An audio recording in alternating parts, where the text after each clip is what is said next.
All right, we're going to get started. Thank you for coming to the BRCF Showcase. My name is Cassandra Wong, the director of the BRCF. A couple of points. If you would like to have your passport stamped in attendance of this particular talk, Jill is outside where you can have that stamped as you exit. In addition, these sessions are being recorded. So if you have questions in the end, please speak up. We will be making the talk available online for those colleagues of yours that are not available to be here today. So please feel free to let them know that. So the BRCF and the core facilities would not be in existence if it wasn't for the wonderful support that we receive from the Office of Research. And I'd like to introduce to you today then Dr. Steve Kunkel, who is our Senior Research Associate Dean for Research, who will then introduce Dr. Hardiman for us.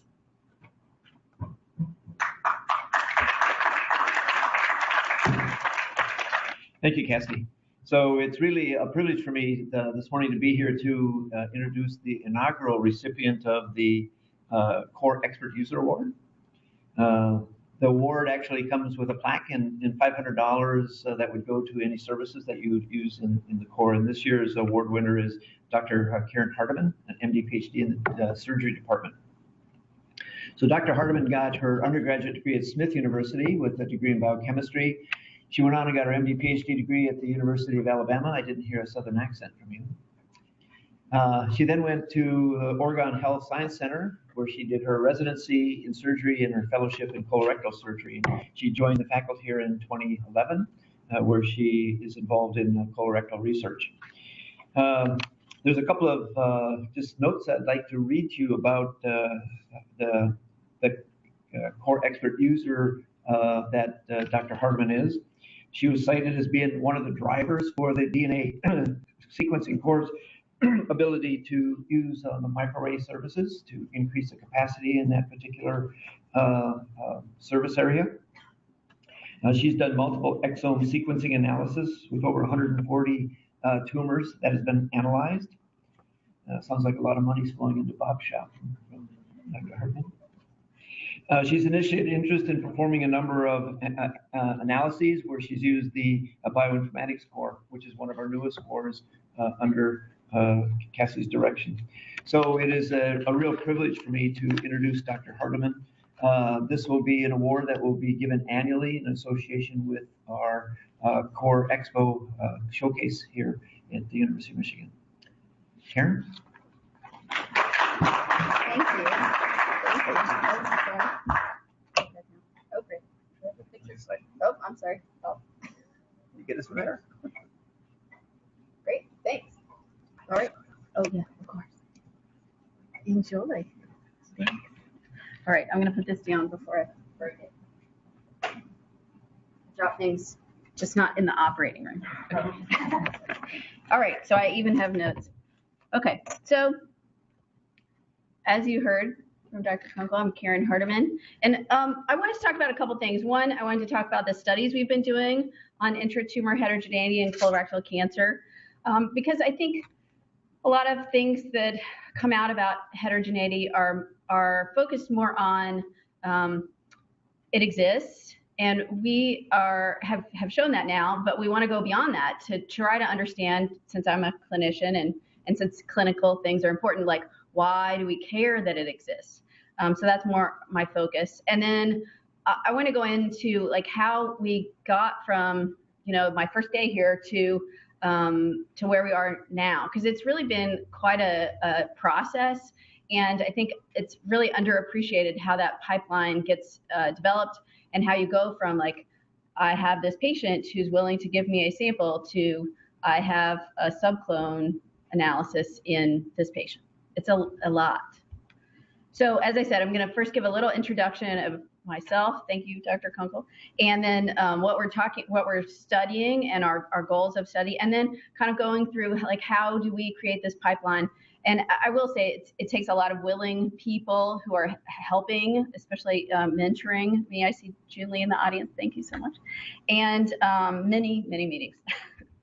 So just to to introduce you, I'm a colorectal surgeon, as was stated already. So I came from Michigan from Portland about 5 years ago to start a new division of colorectal surgery.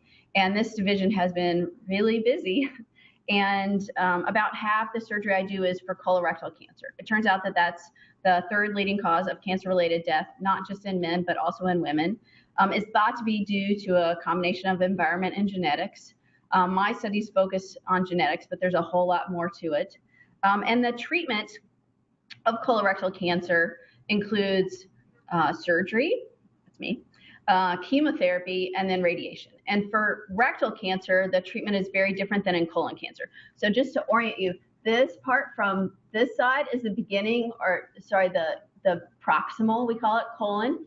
And then you go all the way around. And then this part down here at the end, before the end, is called the rectum. And so that is in the box of the pelvis. And so you can imagine that box, depending on whether you're a man or a woman, has a lot of structures around it that you don't really want a surgeon to go taking out. The vagina, the prostate, the bladder, bone, blood vessels, to the legs, nerves, all those things are in the pelvis. And so our goal with the chemotherapy and radiation that we give rectal cancer patients before surgery is to really shrink the edges of the tumor away from the edges of the things that they don't want me to take out, so that we can do surgery and get a cure. Because we know clinically that what's called the circumferential radial margin, so around the edges of the tumor, if that doesn't have tumor at it, there are chances of what we call a local recurrence, meaning in the pelvis, way, way, way lower. And so what we don't know, and what I want to know, is why some people have a really good response, lots of shrinkage, and about 15% of patients actually have a complete response. So their tumor goes away completely, it's not there. You can look under the microscope, you don't find anything. Why does that happen? And so that is where my interest in colorectal cancer genetics began, when I was in surgery residency and then colorectal fellowship. And I really wanted to better understand who those people are and why they're there, and why some people respond and some people don't. So the vast majority of people will have a partial response. Very few people have almost nothing respond, and their tumor keeps growing. But most people have a partial response, and a small number of people have a complete response. So I want to know why and how to make it better. So first I'll start with this just old model of colorectal cancer genetics. And this was developed by one of my research mentors, Eric Fearon, back in 1990 in this publication with Vogelstein. And this is the basis for a lot of our understanding of cancer now. And this really shows a very stepwise progression where you go from polyp, which is a precancerous lesion in the colon, to cancer. And it's thought to be a series of mutations, and it's in some ways out of focus for intention, because it really doesn't matter what these mutations are for our purposes today. Just to say that there is a progression from one to the next, or there was thought to be, and it was thought to be very linear. And we actually, looking at other publications that were coming out around 2011, 2012, we thought, well, maybe this isn't really true. Maybe it is much more complicated than that. And so the hypothesis really was based on, like I said, evidence in other cancers, that the tumor evolution, instead of being linear, where you have, a precancerous lesion that then in a very straight line goes to a cancer, that instead it's branched, and there's lots of different subclones. And that some of those subclones have certain advantages, and they can grow in response to external pressure, and others don't grow in response to those external pressures. And so when I started this project, several groups had actually showed that genetic subclones existed in other cancer types, but not in colorectal cancer at that time, although that has changed now. And so this was one of the best publicized early studies of tumor heterogeneity in renal cell by Gerlinger. And this study has been criticized in some ways because you would predict that renal cell cancer is going to have heterogeneity, which maybe that made it the best place to start. I don't know.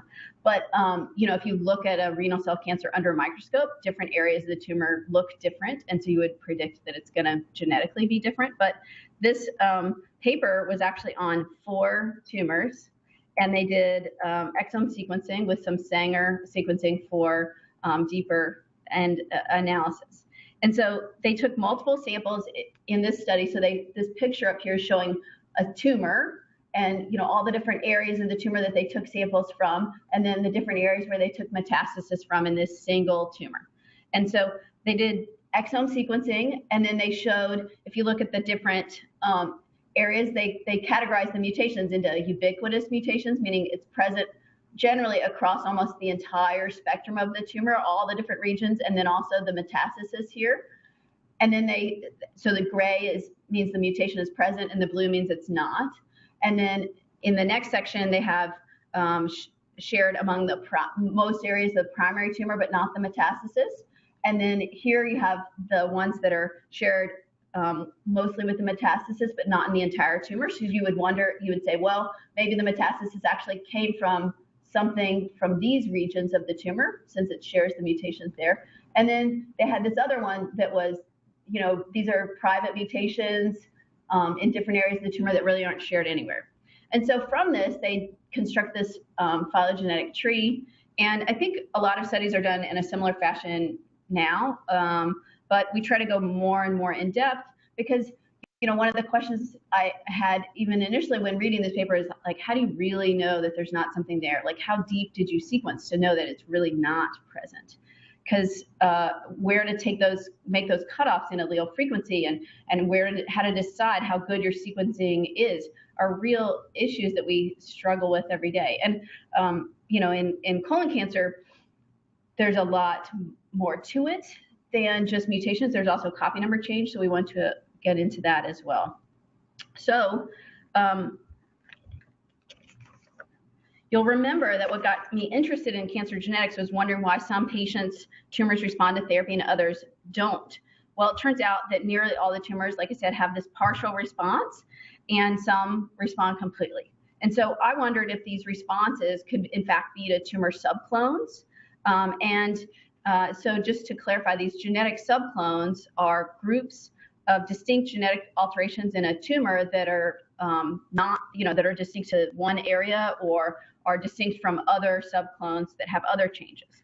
And so we hypothesize that intra-tumor heterogeneity or subclones are really this key biological feature underpinning diverse phenotypes in rectal cancer. And that tumors with multiple subclones kind of have a genetic reservoir to draw from in their response to therapy and other obstacles like metastasis and things like this. And so our first task really was to try to understand whether genetic subclones truly exist in rectal cancer, because I want to focus on rectal cancer first. We've moved on to do also colon cancers, but this was our start. And if so, what do these subclones look like? What model is there? So colorectal cancer is a solid tumor. It's not liquid. And so in order for this model, so I'm going to talk about these two models, but in order for this model to be true, you either have to have probably what Christine Kerr called a big bang, where this heterogeneity exists very, very early. And then as the tumor grows, it's spatially just those subclones that were, they sort of interpolate together. Or you have a lot of movement physically in space between the different subclones. And that movement, I think, is the impetus for metastasis, that these cells can break off and go. And we know they have to be able to do that, but we really don't know very much about whether tumor cells are moving within a solid tumor day to day. And so the two models are this one where you have subclones A, B, and C, and they're genetically in different areas. And so if I took a biopsy right here, I would just get A. And if I took a biopsy right here, I would just get C. Whereas here, you have mixing. And some, like D, are private to just one area, and others, like A, B, and C, are shared between the different regions. And so we wanted to understand whether it exists and what it looks like. And so the way we started was to do low-pass exome sequencing, and then we used deep targeted sequencing. And at this time, we were actually using Ion Torrent for our deeper sequencing. We've since started using Agilent SureSelect due to some issues with small indels really not being picked up well with the Torrent and better with the Agilent. And so we took 6 tumors that were frozen, and we looked at, we sequenced different areas of those tumors. And so we had pathologists look at them, and then we went through the sequencing. And so you can see each column is a different section of the tumor, and each group is a tumor. And so you can see the black means there's not a mutation there, and the white means there is. And so we had to decide what is a mutation, what's not. We used about a 5% allele frequency as our cutoff, and the depth of this sequencing was about 400x with the torrent. Again, developed based on the low-pass sequencing. And the blue is,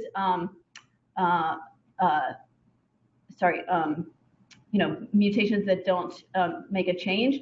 And then the yellow, the red ones are the TCGA, like most important mutations within colorectal cancer. So the first thing you can see is that there is quite a difference from tumor to tumor. So the two tumors on the ends, the flanking ones, really don't have a lot of heterogeneity. There's very little among the tumor. And then the one in the middle here has tremendous amount of heterogeneity, where a lot of the mutations are different between the different areas. And so we found that and found that up to 30% of the mutations are completely different from one area to another. And then when we looked at the actual allele frequencies, which are on here but too small to read, we found that, in fact, those are different from one tumor area to another, suggesting that it may not just be as simple as present absent in one area, but that subclones may be differentially distributed across different areas of a tumor. And so we also looked at copy number heterogeneity, and we initially tried to derive this from the exome sequencing, and actually got better data when we started using the Oncoscan arrays that were talked about a bit earlier. And so we looked for heterogeneity and copy number between the tumor and found, again, there are differences between different parts of a tumor. And so the top here is the copy number change across the tumor. And so it should be at 0. If this were a normal copy number, there would be no up or down across this whole line at 0. And so going down means a deletion, going up means amplification. And then you have loss of heterozygosity as well here. And so you can see here that on the bottom is the B allele frequency, where normal heterozygous is going to have a 3-band pattern, top, middle, bottom. And so you can see that chromosome 3 is amplified on the left, and a different section of chromosome 3 is on the right. And so you can see here there's more of chromosome 3 is changed, whereas here it's less. So there are differences. And then chromosome 14 is deleted over here, but not over here. And so you can see changes, and we published this. And so then we moved on to try to understand what the subclones are. And so defining subclones is sort of trying to group the mutations. Most of the programs group the mutations based on purity and then allele frequency. So if you have a very pure tumor and all of your allele frequencies for a certain group of mutations are around the same allele frequency, then that is what makes a subclone. It's these clusters, they call them. And so this is using one program called Cyclone, which we started with. The advantage of Cyclone was it was pretty straightforward, I think, for Pete to put together. And then the disadvantage is that it only uses mutations found in the copy number 2 state. So it sort of fits, based on allele frequency, these curves to mutations it finds in the copy number 2 state only. And so it doesn't get into altering the allele frequency because there's an amplification or a deletion. It just uses copy number 2. And so in this tumor, we found multiple subclones. This is just one example of what we found. And so subclones 1 and 2 are shared between all the samples, but subclones 3 and 4 are just in sample 1. Subclone 5 is just in sample 2, and subclone 6 is just in sample 3. So this just compares the different subclones across the, one subclone's on, the different samples. So one tumor sample is here and one is in this axis, and then it compares it in all the different ways. And you can see the ones that are along the 0 axis here are not in that sample, and then the ones that are higher are in the sample. And so that was all fine and good, but we wanted a tool that we would be more useful, because as stated and shown, there is copy number change, and that copy number change is different between different areas of a tumor. And so we wanted to use a better tool in order to define subclones. So Pete Ulitz, who's here from the core, started looking at different tools and used PyClone. And so the advantage of this is that it's able to use all the mutations and to define subclones, not just those in the copy number 2 state. And so it alters the allele frequency based on that and defines cellular prevalence of a different subclone. So this is just 2 different tumor examples. All of these are again, just pre-treatment samples. So here's 4 samples. So in figure A, you see 4 different samples. So each graph is a different sample from the same tumor. And so you can see if you just look at, any of the colored bars, that some of them are higher and some are lower in a given sample. So like this subclone is really just in this sample, and there's pretty much none of it in any of the other samples. And some of them are common across all the samples, like this pink one is present at least in all the different samples. So we showed that there is heterogeneity, and that it probably looks more like the model on the right here. And so the number and distribution of subclones we also found varies between different tumors. So as a clinician, that makes me wonder, that is something that could be clinically important if it varies from tumor to tumor, just like the response to therapy does. And so now we could start asking more interesting questions because we had more interesting tools. And so our hypothesis was that subclones are clinically important, and that some subclones are sensitive to this therapy that we give before surgery, and others are resistant. And so we sort of started looking at this model where we have subclones A, B, and C, and then we give chemotherapy and radiation to the patients, and then after surgery, at the time of surgery, we can see that we now only have subclones A and C. And so we wanted to understand if this was a true model or if there was something else completely going on and that the subclones had nothing to do with it. And so, so far in the tumors we've tested, we've really found this to be true.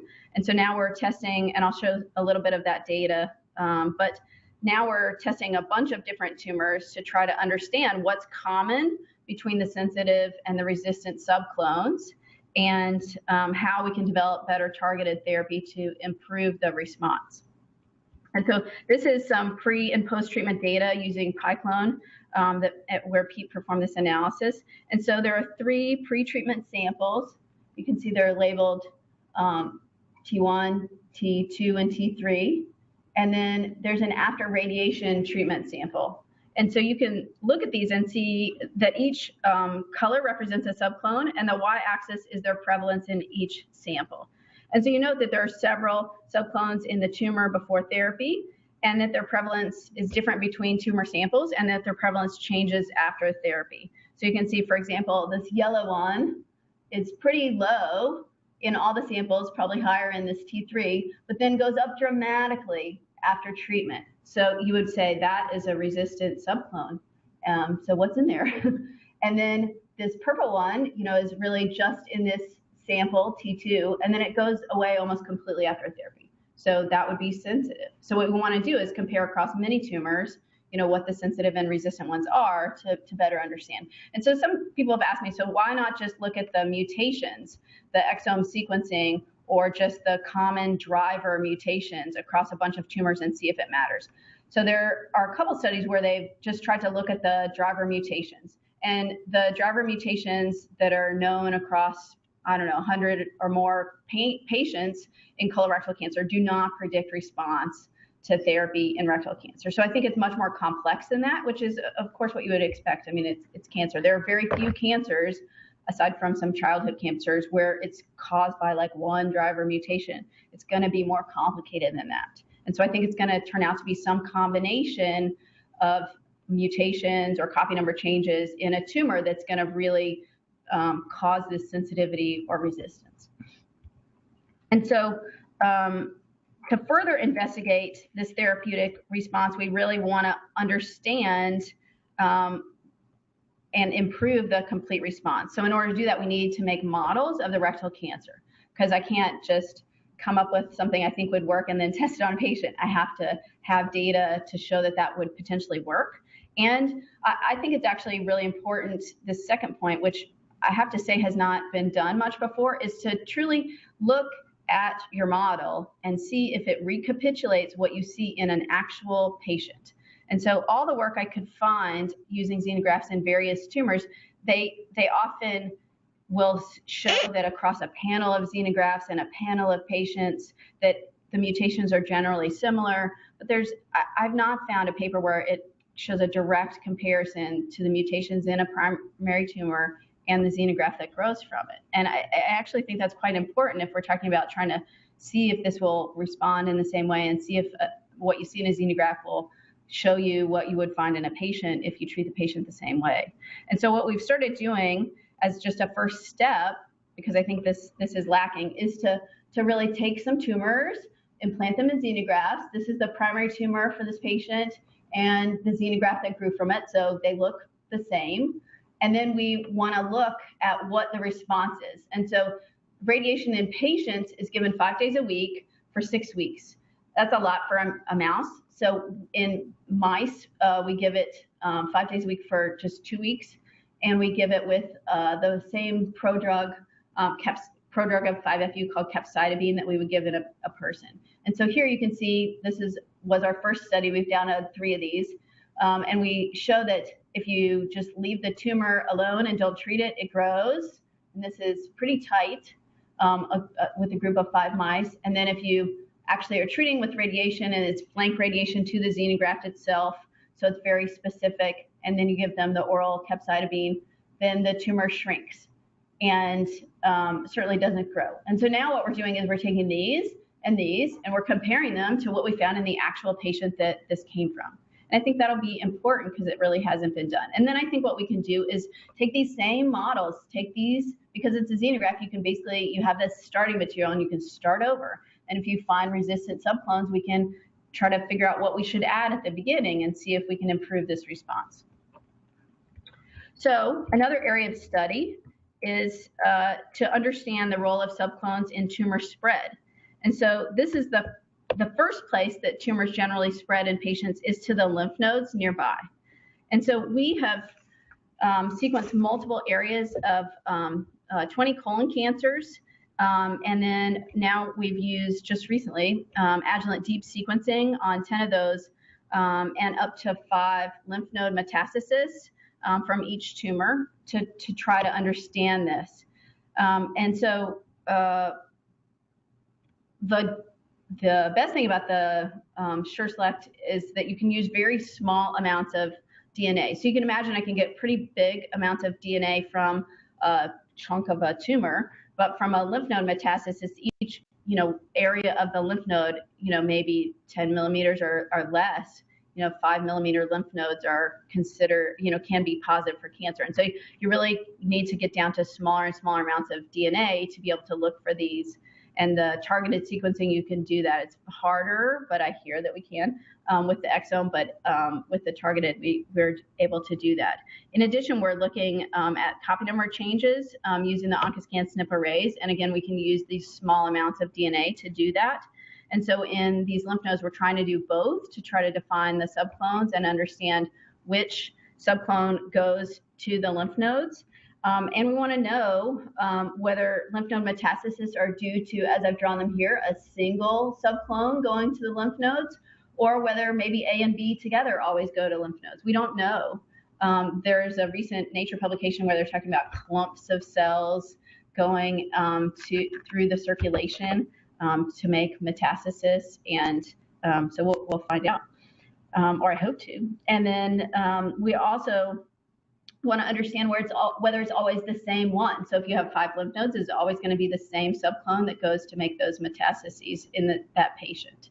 And then across different tumors, is there a sort of metastatic signature for a subclone? And in older studies, that's really not been found to be the case, that there's particular mutations that predict metastasis in sequencing of primary tumors. But I think very little has been done to this depth. So one of the first things we've done, the sequencing data and the subclone analysis is still in process, but the copy number assessment has been done. So it's going to show just a bit of that data. So like I said, we started by looking at copy number changes in different areas of the tumor and the metastatic lymph nodes. So this is one part of a colon cancer, and this shows a small deletion in chromosome 10, and then also in chromosome 12.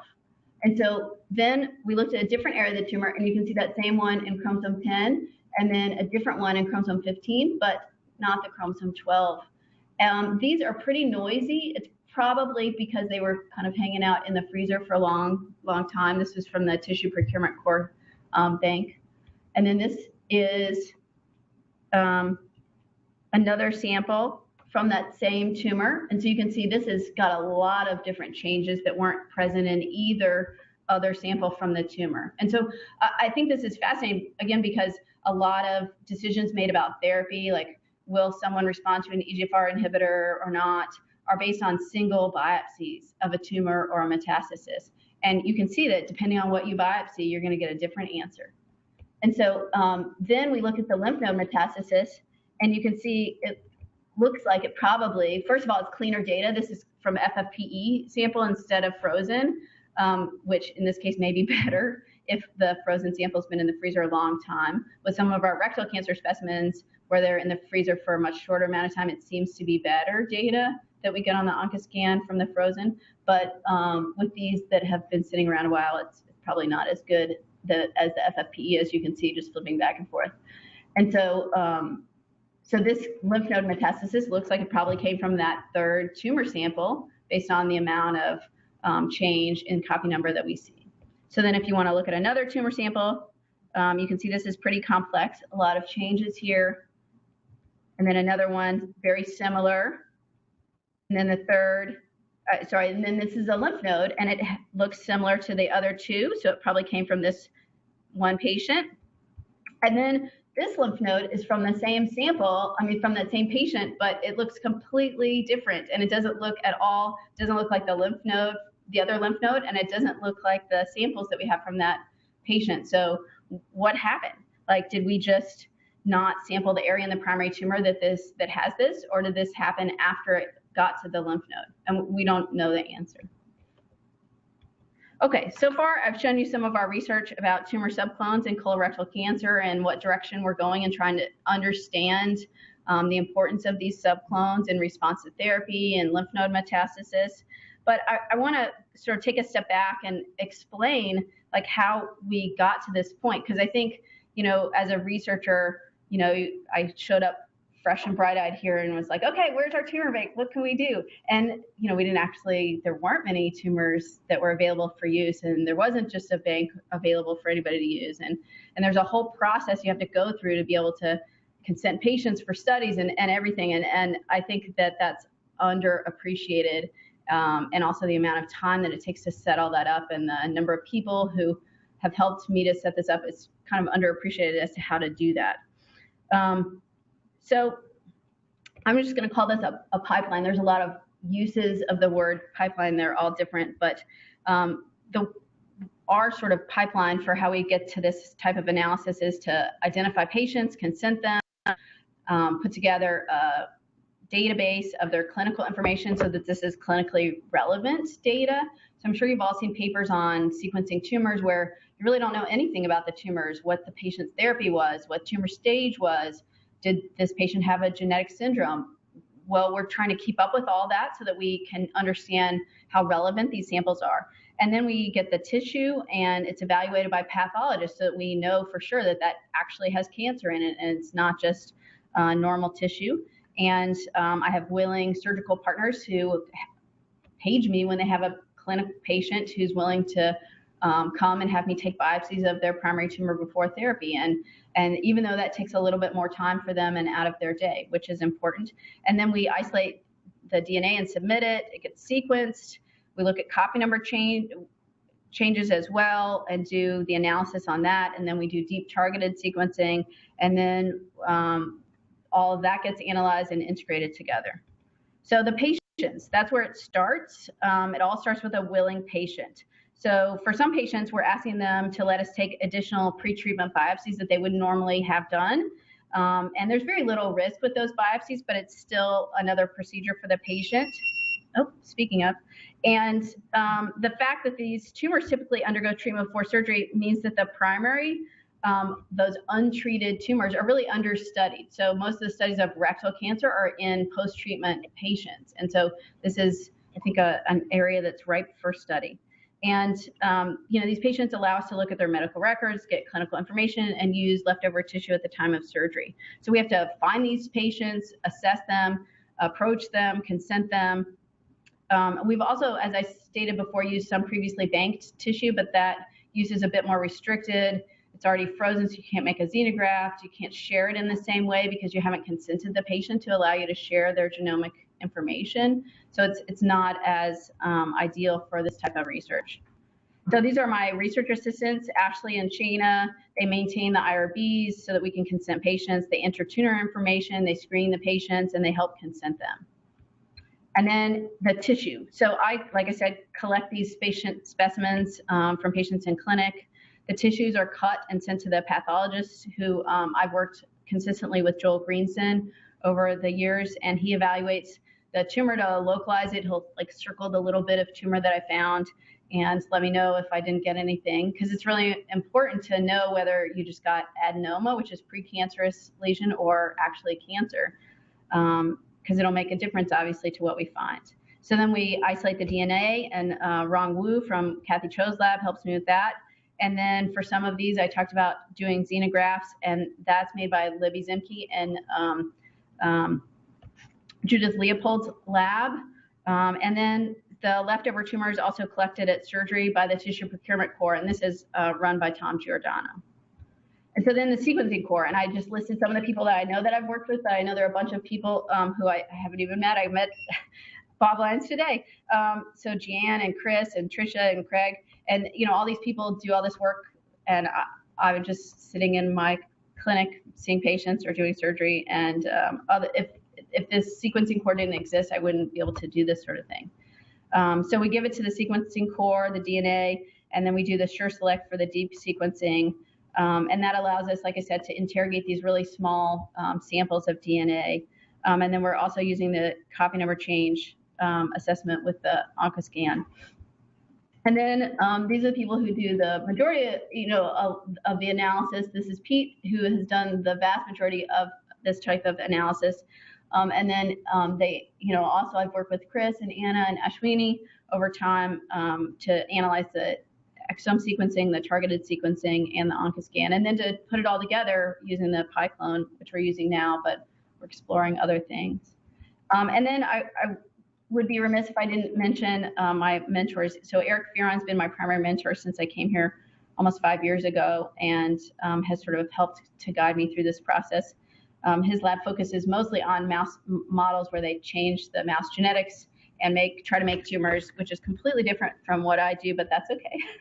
And Ted Lawrence, who you're probably all familiar with, who's helped me with talking about radiation and how to deal with that. And then June Lee, who's met with me and with Pete many times to talk about how to do this sort of analysis.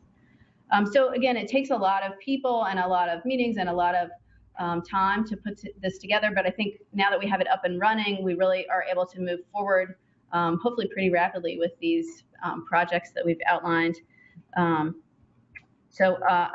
In addition to those people, I'd also like to acknowledge some my grant funding and these other people listed. So great, thank you.